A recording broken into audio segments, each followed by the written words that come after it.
welcome to your Visionary Podcast. This podcast is specifically for you and your vision. Get ready to grow. Let's go. Life is in the detour, you know? So every detour we experience, that's an opportunity to learn something. You sell yourself. Doesn't matter if you're selling ice in Alaska or if you're selling sugarcane in Haiti. They're going to buy from you. Man, all of this knowledge is in captivity when it should be out in the world. He couldn't believe that I had 25 years, but the way I carry myself, you'd have thought I had 25 days left. We try to be something so great, and we forget that we're just being humans. We're human beings, you know? And it's like, we're enough right here. Yo, what's up, everybody? Visionary CJ here, getting ready to release episode number 13 to you guys. But before we get into that, I want to let you all know that my third book, The Positive Affirmation Guide, is available for sale.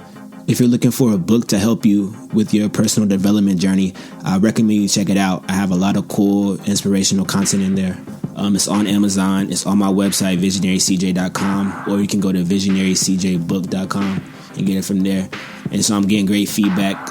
And I'm excited to see where it's going to go in the future. And so if you haven't had an opportunity, please go check that out. I just finished the audio book today, and so that should be on Audible soon. And also check out our Patreon account. If you sign up to be a Patreon, I'll send you an ebook of the Positive Affirmation Guide for free. And so that's a great opportunity. I'll only be doing it for about a month or two, so take advantage of that. And here we go, episode number 13 with Jaye Newton. Let's get it.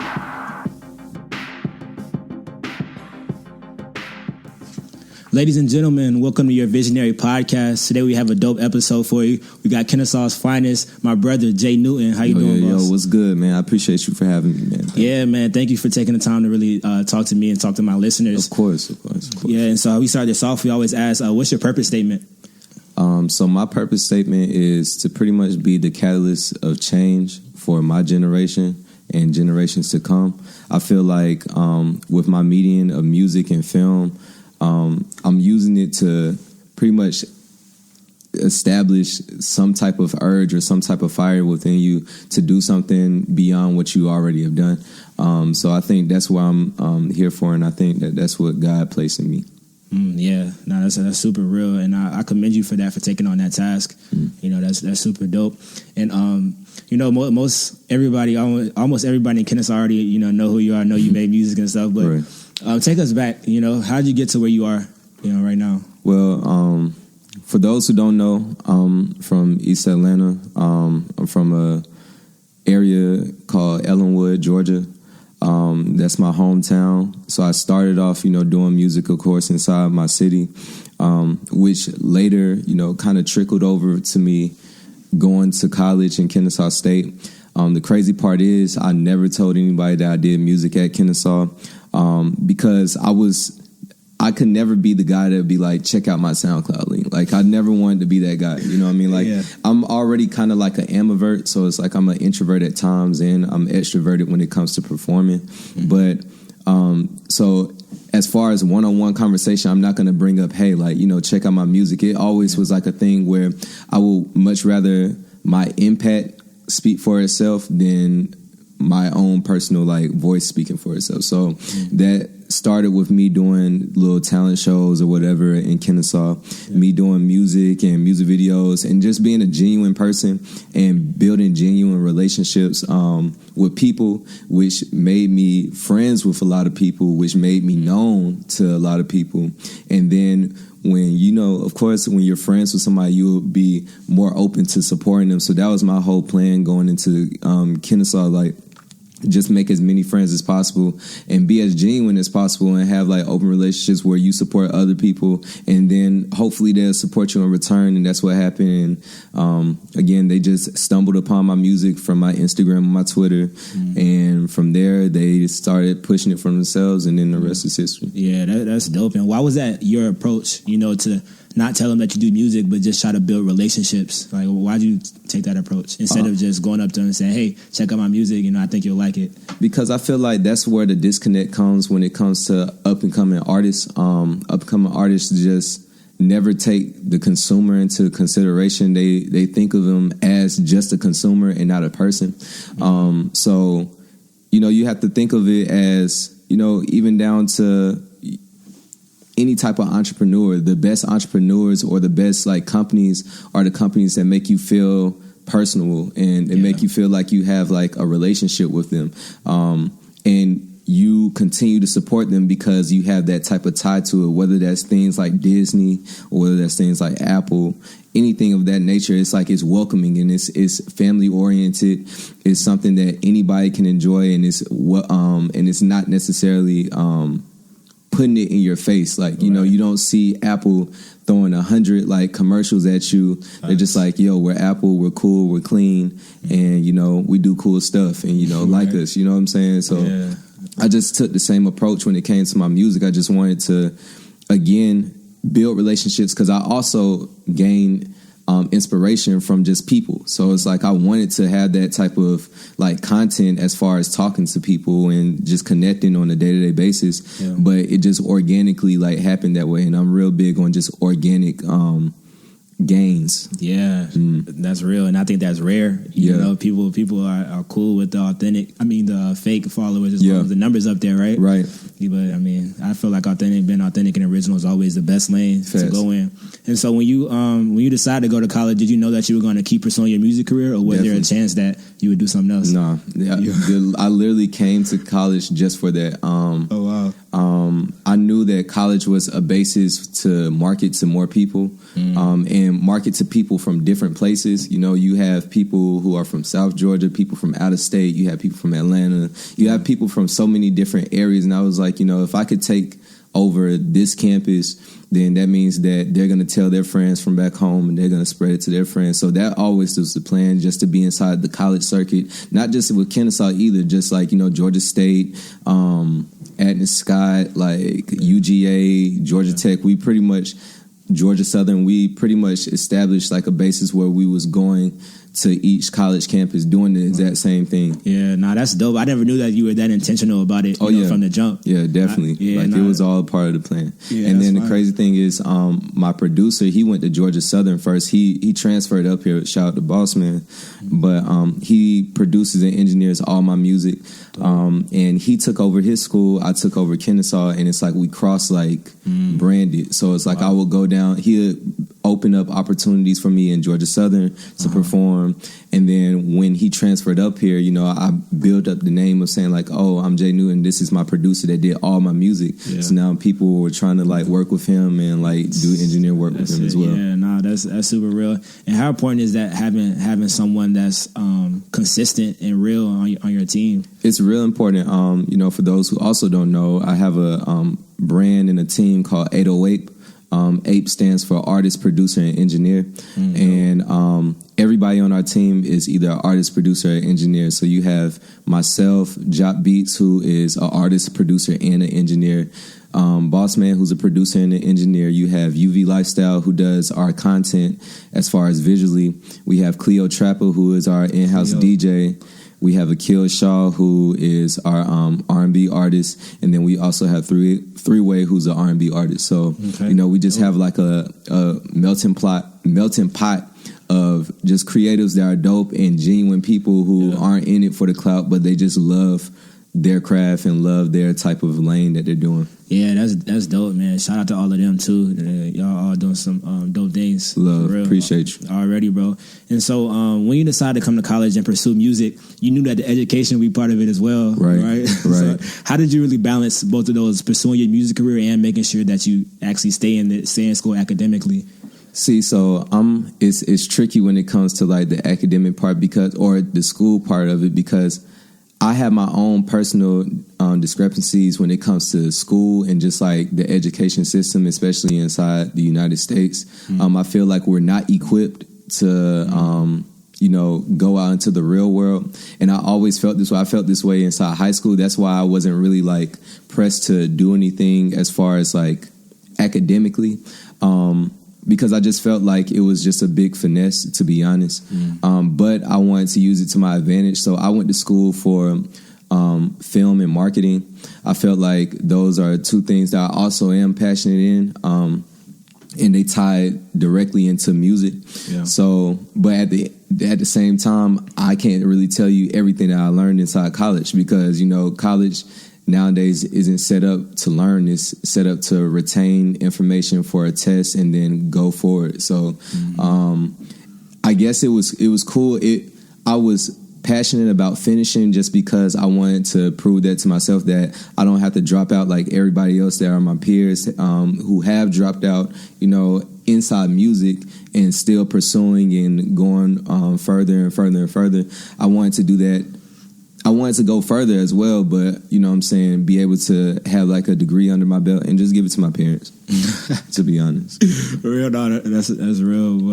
And I kind of agree with you, bro, on the point of college doesn't really equip students. You know what I'm saying? And I feel like nowadays, to be successful, you don't have to go to college. You don't, right? But it's just important to be intentional about why you're coming to college. Right. Like I interviewed a lady before, and she was saying, the college is really for the personal development aspect. Yeah. Because coming to college, like you said earlier, you with so many diverse people. Yeah. And if it was for college, you probably wouldn't have a Muslim roommate. Right. You know what I'm saying? You wouldn't probably have a friend that's in the LGBTQ community. Right. You know what I'm saying? So from that aspect, you're really able to grow because you're able to just immerse yourself in different cultures, which helps you find out, who you are. Mm-hmm. And so that's kind of like one of my purposes for this podcast is to help college students find out what they're passionate about and what their purpose is, because you won't learn those type of things in class. You know what I'm saying? They're not going to tell you to find your purpose, to just embrace your spirituality, to read personal development books. You know what I'm saying? So just if there's a voice that's able to do that, then I feel like the college students would benefit from it. Yeah.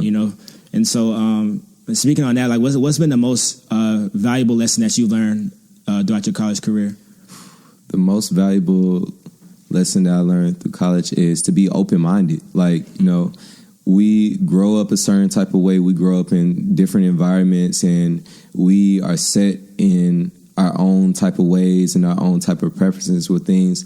And I realized that, having composure and having an open mind will open the door to so many different people, so many different ways of thought process, and it further perpetuates you because you're able to look at things in different perspectives. I think that's something that lacks, especially in 2019. Everybody's so left and right is black and white, and there's no like gray. And I think the gray is important. I think that the non-knowing, or even the fact that, you might be right and you might be wrong at the same time is important. But I think that it's just very imperative for people to have an open mind, whether that's talking to people, whether that's hearing what people have to say, even if you don't agree with it. And it opens your mind to, how the world works outside of your own bubble. Yeah, that's real. And what do you think that that gray area represents, if that makes sense? The gray area represents, let me see, the great possibility. It just opens up possibility, because it's like, you can say that LeBron James is the worst basketball player in the world. I can say he's the best basketball player in the world. And at the end of the day, we might be both right, because you can't judge everything. A lot of things are subjective, especially music. You know what I'm saying? Music is super subjective, where no one is necessarily wrong and no one's necessarily right. But people are so stuck in, you have to agree with me, and if you don't agree with me, then I have to shun you because we have different mindsets, and you're obviously like, far left than me. Yeah. And I think that's where the gray is important. The gray is important to know that, okay, you might hate LeBron, I might love LeBron, but we can coexist. Like, that's what the gray is about. It's like coexisting and connecting outside of your own personal preference. Yeah, that's real. And in terms of the music industry, you might have left and right in terms of, let's say, real lyrical artists. You know what I'm saying? You might have the mumble on the other side. You know what I'm saying? You can enjoy both. And you can enjoy both. Yeah. Do you feel like you're in that gray area of that? Yeah, I think I'm definitely in the gray area of that, where not necessarily mumble, but more so of melodic artists and lyrical artists. I feel like I can dabble in both. You know what I'm saying? I'm real big on melody. I'm real big on songs and creating like music. I don't categorize myself as a rapper because I feel like being a rapper is limiting. So, but I am an artist, you know what I mean? And I feel like being an artist, you have to be equipped to do more than just one thing. And so you have to appreciate people like Young Thug, who no one's ever seen somebody flow like Young Thug ever. But I also appreciate people who are unknown, like Saba. You know what I'm saying? Saba is one of my favorite artists. You know, you got people like Smino, you got J. Cole, you also have a Drake who's gonna sing to you and attach his actual words to your emotions. So it's like there's so many different like aspects and lanes that you can draw from, and you can't always compare. That's why I hate when like old heads compare like Young Thug and Playboi Carti to like Kendrick. There's no way, because there's two different type of artists. You know what I'm saying? They're important in their own type of way. Yeah, for sure. And about artists, being an artist, it takes a lot of courage, you know, because you're putting yourself out there, you know, you're putting stuff that came from your mind out into the world for people to judge it, you know. And how did you embrace that? Is that something that ever bothered you? Well, growing up, you know, I still to this day, I mean, unless you really know me, I'm not really a big talker, you know what I'm saying? I'm real enclosed myself, but I am someone who seeks acknowledgement, and also sometimes validation, also even just like understanding. And so I feel like that's where my music ties directly into myself, because I'm someone who's very story oriented. I'm gonna let you know like what happened, and I can like map it out to a T. And I want you to be able to vividly like experience what I was experiencing, or feel how I was feeling inside a situation. So it wasn't hard for me, because I've always been wanting to be heard, but I'm not somebody who's going to go out of my way to tell you about myself, if that makes sense. Like I'm not going to just be like, so today, like, like, you know, that's not me. But if you inquire, you know, what's going on with me, I have no problem with expressing. And I feel like the fact that people wasn't inquiring on like, you know, how I feel, because I'm a strong friend, like I'm like that strong friend in like friend groups. So it's like no one ever like checks on the strong friend. Yeah. So it's like I use music or whatever as my medium to like be like, okay, this is what's going on inside my life, where people will be like, dang, I didn't know that you did this or you was going through this. And it's like, yeah, like, and that's a satisfying feeling to me when people actually understand like off of the music, like, dang, this is how you felt. And I felt the exact same way before. Yo, quick break in action. We're going to get right back to the episode. But before I do that, I'm going to let you all know that the team has just put together a Patreon account, and we need your help to keep the podcast going. So for just $1.99, you can support us and play a major role in the development of the podcast, and help us out with things like studio equipment, studio time, and just getting our guests here. And so as a patron, you get access to unreleased episodes and other cool things that are super exclusive, like a free electronic version of my book. I got coffee mugs coming out, water bottles, all type of branded things only for patrons. And so just visit patreon.com. That's Patreon. Patreon.com/Your Visionary Podcast to get more information. Or you can follow me on Instagram and find information there at Visionary CJ, CEEJ. Can't wait to have you all on board. It's going to be super cool, super exciting. Let's get back to the episode. That's real, and so you released like a lot of bodies of work. Yeah, you know, and I see you often ask people on Instagram like, "What's their favorite song?" Yeah, you know, and personally, my favorite is "Relate." Like that's the hardest song to me. But what do you think is your like most solid piece of work? Piece of work as far as a project goes, or just a song? As far as well, let's do both, a track and a project. As far as a track, it's hard because it's just like how we was talking about artists and like different things. I think written wise, I think to date that people have heard, and that's not on my next project. To date, the best song that I've written is Drifting. I think my best song, like, and not just written, is Liquid Courage. Yeah, I think my best project is, of course, Real Men Wear Pink to date. Just off of Sonic.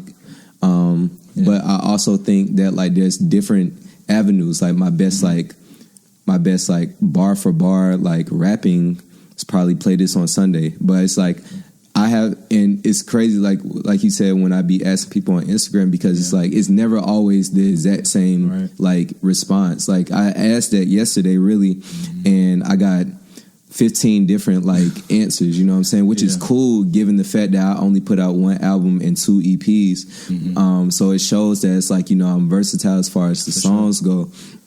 But it also is strenuous because it's like, you know, when I be putting sets together, I'm like, dang, what do I perform? Like, you know what I'm saying? Because I only have this amount of time and I want to cater to everyone. Like, I'm a real big on people pleasing and stuff. Yeah, no, that's real. And so I'm interested to know how much work goes on behind the scenes. Talk about that. It's so crazy. It's like, you know, you put in all these hours just for people to really appreciate your project for a month and like, you know, some change. And maybe, you know what I'm saying, you have an album or a project that lives, you know, the test of time where people are playing it constantly.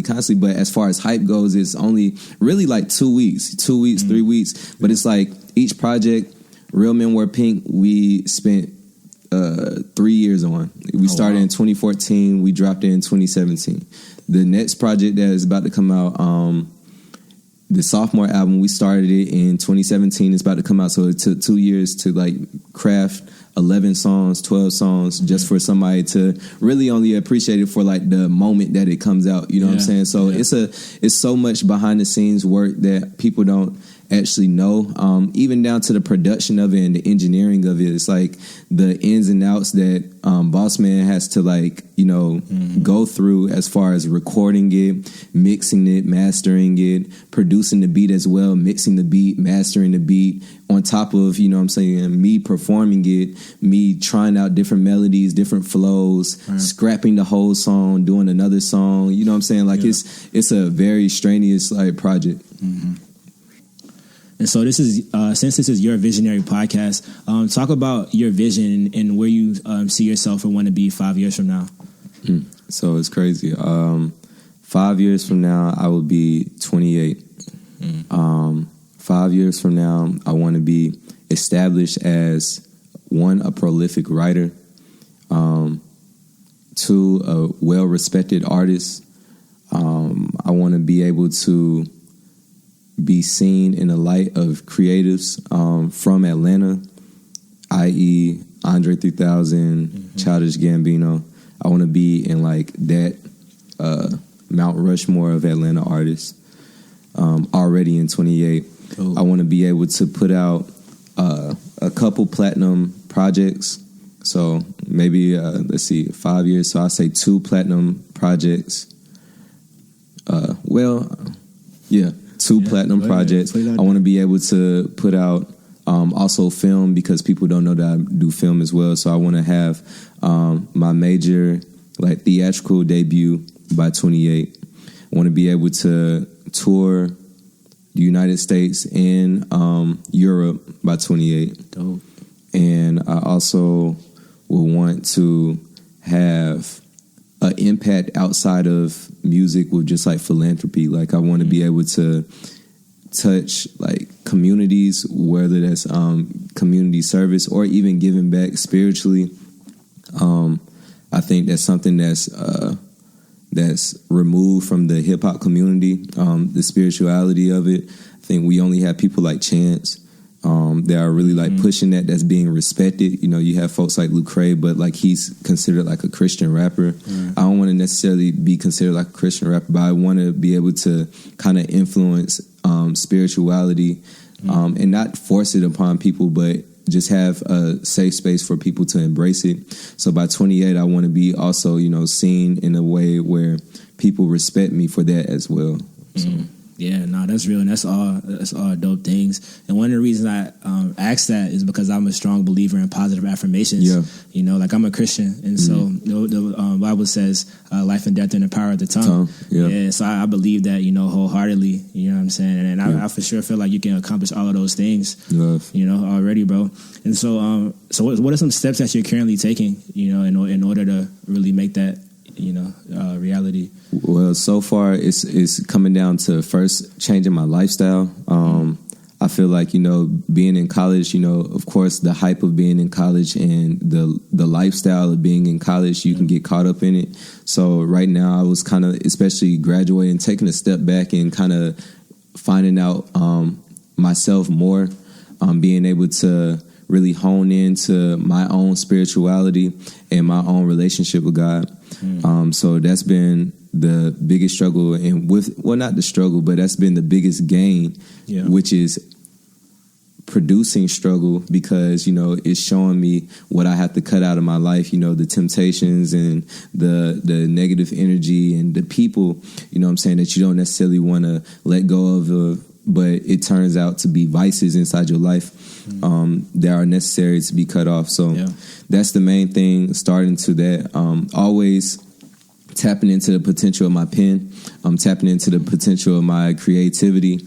And then just really trying to enjoy the moment. I feel like, me worrying about the future too much will kind of strain me, where I'm not able to really achieve anything I want, because I'm always going to be wanting to get more.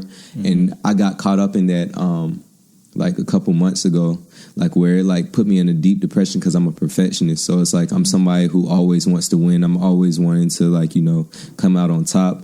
And that was pushing me to insanity, really, because I was really just like, I was wanting the affirmation and like, love, and wanting the affirmation in numbers and all of that. And it's like, I had to step back and be like, that's not the reason why I'm doing this. Like, I'm doing this, one, for God and the purpose that he put in me, but also I'm doing this out of the love of just doing it. You know what I'm saying? And I have to be grateful for what I already have right now, like under my belt. I've had headline shows, have albums, what I'm saying? I have people who actually appreciate my craft and my music. So I have to take that into consideration and not necessarily discount that because I'm not where I want to be.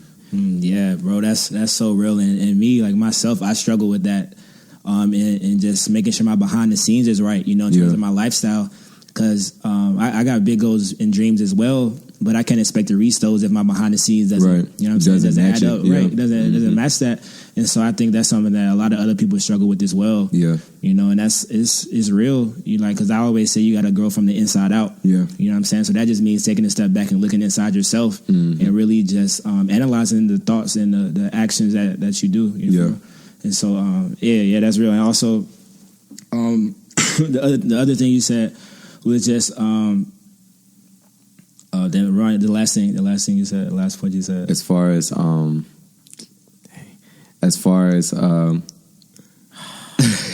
did I say last?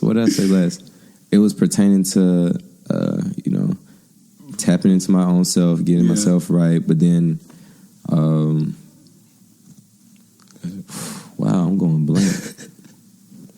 And so I remember what it was. You were talking about being present and making sure that you don't look too far ahead, you know what I'm saying? Just being grateful for what you have accomplished. And that's another thing I struggle with, you know what I'm saying? Trying to look too far into the future when really the future isn't even promised. Yeah. At the end of the day. Clearly. And so it's just being grateful about the things you have accomplished, you know what I'm saying? For just how good God is, all the time. Kind of like J. Cole's song "Love Yours." You know what I'm saying? It's always going to be, it's always going to be more. Yeah, it's always going to be something further that you can reach. But as long as you really fall in love with your process and where you are, you'll be straight. Yeah, and you can't compare, you know what I'm saying, or you can't look left and right at you know what I'm saying, people and see it as competition. I mean, like, it's cool to have like friendly competition, but you can't always, people get caught up, especially in the social media age, in comparison. And it's like, we look at people's follower count, we look at people's like status, and we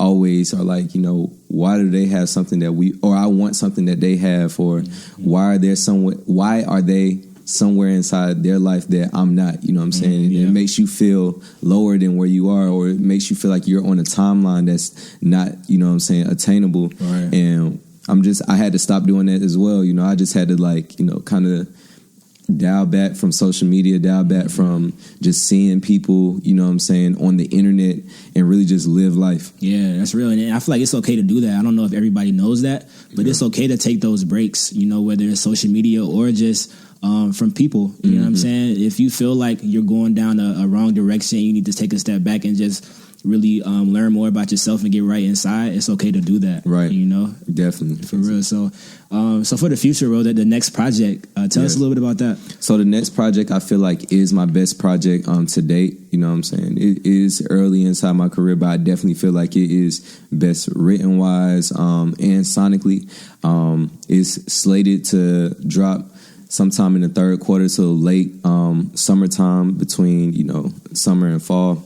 And yeah, I'm just proud of it. I think it's a project that's gonna further like perpetuate my purpose. It's gonna be the one that kind of established what I was meant to do, you know, as far as like, you know, Jay on this earth. And I just hope people receive it the exact same way. You know, it was a lot of time and energy into it. Nah, that's exciting for real, and I'm excited to hear some records off air. Facts. Already, but yeah, bro, I feel like you have a lot of people that really rock with you, not only as a musical artist but as a human being. Love. You know what I'm saying already, and how do you feel about that? You know, like how do you really take that on? It's humbling, you know what I'm saying? I try not to ever. I mean, I try to be as consistent as possible when it comes to that type of feeling that people have for me, because it's important to me. Like, I always care about what other people care about, you know what I'm saying? And I care about how people perceive me. So I just try to be as authentic as possible, as genuine as possible, talk to anybody, you know, and make any type of connection that I can, because you just never know. You just never know, one, what people are going through. You never know what you can be in somebody else's light. You can be a light in somebody else's light. Sure. And so I'm just trying to spread as much positivity as possible. Yeah, that's real. You succeeding with doing that, man. For sure already. And so as we finish this off, man, what advice would you give to, let's say, your 18, 19-year-old self, you know, when you were a freshman in college, knowing what you know now, you know, what advice would you give that person? To 18, 19-year-old me, I would tell 18, 19-year-old me to it's tough, yeah.